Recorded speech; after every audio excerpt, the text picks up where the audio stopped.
భక్తి జ్ఞాన వైరాగ్యాలను కలిగించే దివ్య మంత్రరాజం గోదాదేవి రచించిన తిరుప్పావై పాసురాలని ఆధ్యాత్మిక ఉపన్యాసకులు పొన్నూరు వెంకట శ్రీనివాసులు అన్నారు. టీటీడీ ఆల్వార్ దివ్య ప్రబంధ ప్రాజెక్టు ఆధ్వర్యంలో సంతపేట సాయిబాబా మందిరంలోని వెంకటేశ్వర స్వామివారి దేవస్థానంలో నెల రోజుల పాటు జరిగే తిరుప్పావై ప్రవచనాన్ని వెంకట శ్రీనివాసులు ప్రారంభించారు.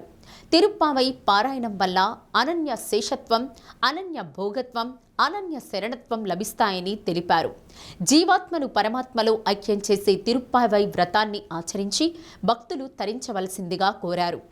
ధనుర్మాసం నెల రోజుల పాటు తిరుమలలో శ్రీ వెంకటేశ్వర స్వామి వారికి తిరుప్పావై పాసురాలతో సుప్రభాత సేవ నిర్వహిస్తారని పేర్కొన్నారు. ఆల్వార్ ప్రాజెక్టు తరపున విచ్చేసిన ఇన్స్పెక్షన్ ఆఫీసర్ రామచంద్రుని రమేష్ కృష్ణ మాట్లాడుతూ, టీటీడీ ఆల్వార్ ప్రాజెక్టు ద్వారా దేశవ్యాప్తంగా అనేక దేవాలయాల్లో తిరుప్పావై ప్రవచనాలు పండితులచే ఏర్పాటు చేసినట్లు తెలిపారు. తిరుప్పావై గోష్ఠిలో ఎక్కువ మంది మహిళలు పాల్గొనడం పట్ల మహిళా భక్తులకు స్వామివారి అనుగ్రహం కలగాలని ఆశీర్వదించారు. సాయిబాబా మందిరం అధ్యక్షులు అలహరి చెంచలరావు మాట్లాడుతూ, గత కొన్నేళ్లుగా మహిళా సేన ఆధ్వర్యంలో తిరుప్పావై ప్రవచనాలు నిర్వహిస్తున్నామన్నారు.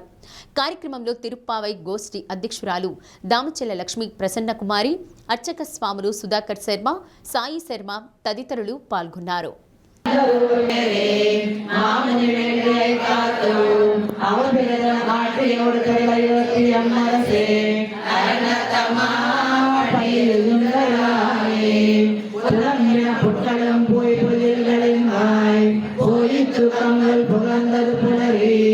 అనేక సంవత్సరాలుగా తిరుప్పావై ప్రవచనం చేస్తూ నాకు కూడా స్ఫూర్తినిచ్చినటువంటి పెద్దలు వారి ప్రవచనాలు విని మనం కూడా తిరుప్పావై చెబితే బాగుంటుంది అన్నటువంటి ఉద్దేశంతో మనం కూడా ఈ కార్యక్రమాన్ని నేను కూడా శ్రీకారం చుట్టాను.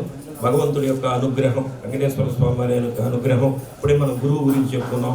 గురువుల యొక్క అనుగ్రహంతో నేను కూడా ఈ తిరుప్పావై చెప్పేదానికి టీటీడీ ఆళ్వార్ దివ్య ప్రబంధ ప్రాజెక్టు వారు కూడా మనకు అవకాశం కల్పించారు.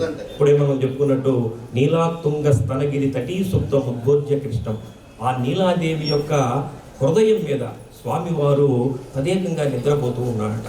అటువంటి నిద్రపోయేటటువంటి స్వామిని మేల్కొల్పేటటువంటిదే తిరుప్పావై ప్రవచనం.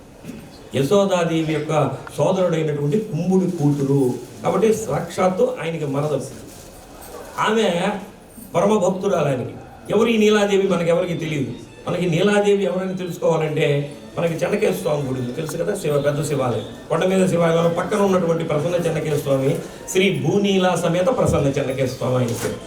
అంటే నీలాదేవి భూనీలాదేవి అంటే నీలాదేవి అంటే సాక్షాత్తు మహాలక్ష్మి అమ్మవారే అన్నటువంటి భావన మనకి ఇక్కడే అమ్మవారు ఇక్కడే ఉంది. కాబట్టి సాక్షాత్తు ఆ భూదేవి విల్లిపుత్తూరులో పూమాలలు కట్టి స్వామివారికి కైంకర్యం చేసేటటువంటి వటపత్ర సాయి ఎవరైతే అక్కడ కొలువై ఉన్నాడో ఆ వటపత్ర సాయికి నిత్యం పూలమాలల కైంకర్యం చేసేటటువంటి విష్ణు చిత్తుల వారికి తులసి వనంలో అయోనిజిగా లభించింది అమ్మవారు. దానికి నియమాలు ఉంటాయి కదా, ఎలా చేయాలి స్వామి, ఎవరు చేయాలి స్వామి అంటే ఎవరు చేయాల్సిన పని లేదయా, మీ ఇంట్లో ఆడపిల్లలు ఎవరైతే ఉన్నారో ఆడపిల్లల చేత ఈ వ్రతాన్ని చేయించాలి, తప్పకుండా చేయిస్తాం. అందరినీ రూముల్లో పెట్టున్నాం, వీళ్ళకి ఎక్కడికి పోవాలా కాబట్టి ఇంట్లోనే ఉన్నారు, వాళ్ళ చేత వ్రతం చేయిస్తాం. సరే ఎవరిని మీరే చేస్తారా అన్నాను. నేను చేసేది కదయ్యా, ఇది సాక్షాత్తు శ్రీకృష్ణ పరమాత్మే సారథ్యం వహించి ఆయనే ఈ వ్రతాన్ని ధరిపించాలి. ఎవరైతే తల్లిదండ్రులు పిల్లలు శ్రీకృష్ణ పరమాత్మ దగ్గరికి వెళ్ళకూడదని ఆంక్షలు విధించారో, తలుపులు వేసి లోపల కూర్చోబెట్టారో వాళ్ళకి ఇప్పుడు తప్పనిసరి అయినటువంటి పరిస్థితి ఏర్పడి శ్రీకృష్ణ పరమాత్మ దగ్గరికే పంపాల్సినటువంటి పరిస్థితి ఏర్పడింది. స్వామివారిని ఆరాధన కనుక చేసినట్లయితే ఈ వ్రతం సంపూర్ణమవుతుందన్నటువంటి ఉద్దేశంతో అమ్మవారు మార్గశీర్ష మాసాన్ని అమ్మవారు ఎంపిక చేసుకుంది. ఈ మార్గశీర్ష మాసం అన్నటువంటి దాంట్లో కూడా ఒక అద్భుతమైనటువంటి అర్థం ఉంది. మార్గం అంటే మనం చేసేటటువంటి ప్రయాణము. ఏమి మార్గం ఇది? భగవంతుని చేరేటటువంటి మార్గం. పరమాత్మ చెప్పిన విషయమే మనకి అర్థం కాకపోతే, ఒరే బాబు మీకు అర్థం కానటువంటి విషయాన్ని నేను చెప్తాను రండి అని చెప్పి మనందరినీ కూర్చోబెట్టుకొని ఆమె కేవలం 30 పాశురాల్లో ఆ ఉపనిషత్తులన్నిటి యొక్క సారాంశాన్ని మనకు తెలియజేసింది అమ్మ. ఇందాకే మన శ్రీనివాసరావు గారు చెప్పినట్లుగా వేదమనైతుక్కుం విద్దాగుం కోదై తమిళ్ అయ్యన్నమైందం మాధురమిడరయ్యని చెప్పి మొత్తము సకల ఉపనిషత్తులకు సకల వేదములకు కూడా బీజ రూపంగా ఉండేటువంటిది, అంటే విత్తన రూపంలో ఉండేటువంటిది తిరుప్పావై అని చెప్పి అంత ప్రఖ్యాతిగాంచిన గ్రంథం ఇది. అలాంటి తిరుప్పావై వ్రతాన్ని చేసుకోవటం ఎన్నెన్నో జన్మల పుణ్యం. తిరుప్పావైలో ఉండే గొప్పదనం మీరు ఎన్ని వందల సార్లు తిరుప్పావై విన్నా అన్ని వందల అర్థాలు దానిలో వచ్చేస్తూనే ఉంటాయి. మీరు ఎన్నిసార్లు అయినా వినండి, ఎన్నిసార్లు విన్నా ప్రతి చోట ప్రతి వాళ్ళు కూడా ఒక చక్కని అర్థం చెప్తూనే ఉంటారు దాన్ని. అలాగా ధ్వని ప్రధానమైనటువంటి ఒక కావ్యం. ఈ యొక్క తిరుపావి మహోత్సవాల్ని మనందరం కూడా వస్తుంది కూడా తిరుపావై చేయాలనేటువంటి సంకల్పాన్ని మనందరం కూడా అనుకున్నాం. ఎలా చేయాలి అంటే ఇంతకుముందు విఘ్నసాచార్య స్వామీజీ వారిని పిలవటం, అలాగే తర్వాత ఇద్దరు ముగ్గురు మహానుభావులు వచ్చి చెప్పడం జరిగింది.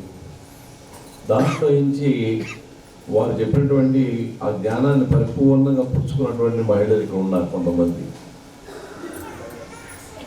వాళ్ళు ఈ దేవాలయంలో తిరుపతి చెప్పాలంటే ఎక్కడి నుంచో వాళ్ళు రావటం, ఇక్కడ ఉండటం, ఇవన్నీ చేయడం కన్నా కూడా దీన్ని అవకాశం పట్టి ఈ పాసురాలన్నింటినీ కూడా మీరే చదువుకోవడం అనేది చాలా అదృష్టం నిజంగా అది.